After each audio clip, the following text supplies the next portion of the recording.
আসসালামু আলাইকুম। ইনলাইটেন এএটি এর আজকের পর্বে আমরা নবম শ্রেণীর বার্ষিক পরীক্ষার সিলেবাস সম্পর্কে জানব। তাহলে চলো শুরু করা যাক। তার আগে চলো আমরা প্রত্যেকটি বিষয়ের মান বন্টন সম্পর্কে একটু ধারণা নিয়ে নেই। যেমন তোমাদের এই পরীক্ষায় প্রত্যেকটি বিষয়ের উপর 30% নাম্বার থাকবে হচ্ছে শিক্ষণকালীন মূল্যায়নের উপর এবং বাকি 70% নাম্বার থাকবে হচ্ছে সামষ্টিক মূল্যায়নের উপর। অর্থাৎ 30% নাম্বার থাকবে হচ্ছে ব্যবহারিক পরীক্ষার উপর এবং বাকি 70% নাম্বার থাকবে হচ্ছে লিখিত পরীক্ষার উপরে। এবার চলো আমরা ধারাবাহিকভাবে প্রত্যেকটি অধ্যায় সিলেবাস সম্পর্কে জেনে নিই। যেমন বাংলায় তোমাদেরকে প্রথম 6টি অধ্যায় পড়তে হবে। এগুলো হচ্ছে বিভিন্ন মাধ্যমে যোগাযোগ করি, প্রমিত ভাষা ব্যবহার করি, রচনা পড়ি, দৃষ্টিভঙ্গি বুঝি, ব্যাকরণ মেনে লিখতে শিখি, বিবরণমূলক ও বিশ্লেষণমূলক রচনা লিখি, সাহিত্য পড়ি, সাহিত্য লিখি। পাশে এদের পৃষ্ঠা নাম্বার দেওয়া আছে, এগুলো আপনাদেরকে পড়তে হবে। ইংরেজির ক্ষেত্রে আপনাদেরকে পড়তে হবে এক্সপিরিয়েন্স 6, 8 এবং 9। টাইটেলগুলো হচ্ছে the art of expressing comparisons, imaginations, a journey thought, explanatory text. গণিতের ক্ষেত্রে তোমাদেরকে পড়তে হবে 6টি অধ্যায়। এগুলো হচ্ছে দ্বিতীয়, তৃতীয়, পঞ্চম, ষষ্ঠ, সপ্তম এবং নবম। অধ্যায়গুলো হচ্ছে অনুক্রম ও ধারা, লগারিদমের ধারণা ও প্রয়োগ, বাস্তব সমস্যা সমাধানে সহ সমীকরণ, পরিমাপে ত্রিকোণমিতি, কণিক দূরত্ব পরিমাপে ত্রিকোণমিতি এবং বিস্তার পরিমাপ। ইতিহাস ও সামাজিক বিজ্ঞানে পড়তে হবে 5টি অধ্যায়। এগুলো হচ্ছে রাজনৈতিক কাঠামো ও নাগরিক দায়িত্ব, বাংলা অঞ্চল ও বাংলাদেশ, রাজনৈতিক ইতিহাস বৈচিত্র্যময় গতিপথ, ব্যক্তি জীবনে সামাজিক কাঠামো, মিলেমিশে নিরাপদ বসবাস এবং সম্পদের উৎপাদন, বন্টন ও সমতার নীতি। তোমাদের বিজ্ঞান সিলেবাসটি অনুশীলনী এবং অনুসন্ধানী বই দুটি একত্র করে তৈরি করা হয়েছে। এক্ষেত্রে তোমাদের খেলার মাঠের বিজ্ঞান এর জন্য তোমাদেরকে অনুসন্ধানী বইয়ের প্রথম অধ্যায়ের বল, চাপ ও শক্তি এর 1.1 থেকে 1.7 পর্যন্ত পড়তে হবে।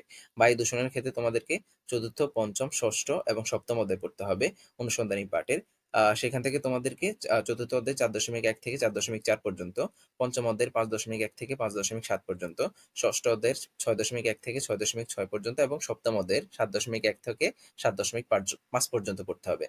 আমার বংশলতিকা এই অভিজ্ঞতাটির জন্য তোমাদেরকে অনুসন্ধানী পাঠের অষ্টম অধ্যায়ের জিনতত্ত্ব ও বংশগতিবিদ্যা এর থেকে 8.1 থেকে 8.4 পর্যন্ত পড়তে হবে এবং নবম অধ্যায়ের জিন অণু থেকে 9.1 থেকে 9.6 পর্যন্ত পড়তে হবে। কত রকম বাড়িঘর এর জন্য পড়তে হবে 14 অধ্যায়ের পরিবেশ ও ভূমিরূপের 14.1 থেকে 14.5 পর্যন্ত এবং দ্বিতীয় অধ্যায়ের তাপমাত্রা ও তাপ থেকে 2.1 থেকে 2.6 পর্যন্ত। ডিজিটাল প্রযুক্তি এর জন্য তোমাদেরকে 4টি অধ্যায় পড়তে হবে। এর মধ্যে থাকবে শিখন অভিজ্ঞতা 2, সাইবার ঝুঁকি সম্পর্কে জানি, তথ্য নিরাপত্তা নিশ্চিত করি, শিখন অভিজ্ঞতা 3, নাগরিক সেবা, স্বচ্ছতা ও জবাবদিহিতা, শিক্ষক অভিজ্ঞতা 4, সমস্যা সমাধানে প্রোগ্রামিং এবং শিখন অভিজ্ঞতা 5, চলো নেটওয়ার্ক বানাই। স্বাস্থ্য সুরক্ষার জন্য তোমাদেরকে পড়তে হবে 6টি অধ্যায়। এর মধ্যে থাকবে প্রথম, দ্বিতীয়, তৃতীয়, চতুর্থ, পঞ্চম এবং সপ্তম অধ্যায়। পাশে অধ্যায়গুলোর নাম এবং পৃষ্ঠা দেওয়া আছে, এগুলো তোমরা চাইলে নোট করে নিতে পারো। জীবন ও জীবিকার জন্য তোমাদেরকে আর্থিক ভাবনা, উদ্যোক্তা হিসেবে যাত্রা, স্বপ্নের কেরিয়ার যাচাই, এই 3টি অধ্যায় পড়তে হবে। শিল্প ও সংস্কৃতির জন্য তোমাদেরকে পড়তে হবে 2টি অধ্যায়। এগুলো হচ্ছে জানার মাঝে অজানারে করেছি সন্ধান, পৃথিবী অবাক তাকিয়ে রয়। ইসলাম শিক্ষার জন্য তোমাদেরকে 6টি অধ্যায়ের বিভিন্ন বিষয়বস্তু পড়তে হবে। এর মধ্যে প্রথম অধ্যায়ে থাকবে আখিরাতের প্রতি ঈমান, কুফর, নিপাক এবং দ্বিতীয় অধ্যায়ে থাকবে সাওম, যাকাত, হজ, উমরা। তৃতীয় অধ্যায় থেকে থাকবে হচ্ছে সূরা আল ফিল, সূরা আল কদর, সূরা আল হুদা, সূরা আল আলাক এবং আল হাদিস। চতুর্থ অধ্যায়টি সম্পূর্ণ থাকবে। পঞ্চম অধ্যায় থেকে মহানবী হযরত মুহাম্মদ সাল্লাল্লাহু আলাইহি সাল্লাম, হযরত মূসা আলাইহিস সালাম, হযরত রাবিয়া বসরি রহমাতুল্লাহি আলাইহি এই 3টি বিষয়বস্তু পড়তে হবে এবং ষষ্ঠ অধ্যায়টি সম্পূর্ণ থাকবে। হিন্দু ধর্মের শিক্ষার্থীরা পড়বেন প্রথম 3টি অধ্যায়। এর মধ্যে প্রথম এবং দ্বিতীয় অধ্যায়ের প্রথম এবং দ্বিতীয় পরিচ্ছেদ এবং তৃতীয় অধ্যায়ের প্রথম পরিচ্ছেদ। খ্রিস্টান ধর্মে যারা আছেন তারা অঞ্জলি 2 এর উপহার 28 থেকে 36 এবং অঞ্জলি 3 এর উপহার 37 থেকে 56 পর্যন্ত পড়বেন। এবং সর্বশেষ বৌদ্ধ ধর্মে যারা আছেন তারা পড়বেন প্রথম, তৃতীয়, চতুর্থ, পঞ্চম এবং সপ্তম অধ্যায়। আশা করি সিলেবাসটি বুঝে পেয়েছেন। এবার সিলেবাসটি খাতায় নোট করে ফেলেন কিংবা বইয়ে দাগিয়ে নেন অথবা মনে গেঁথে নেন। যাই করেন না কেন পড়া শুরু করে দেন।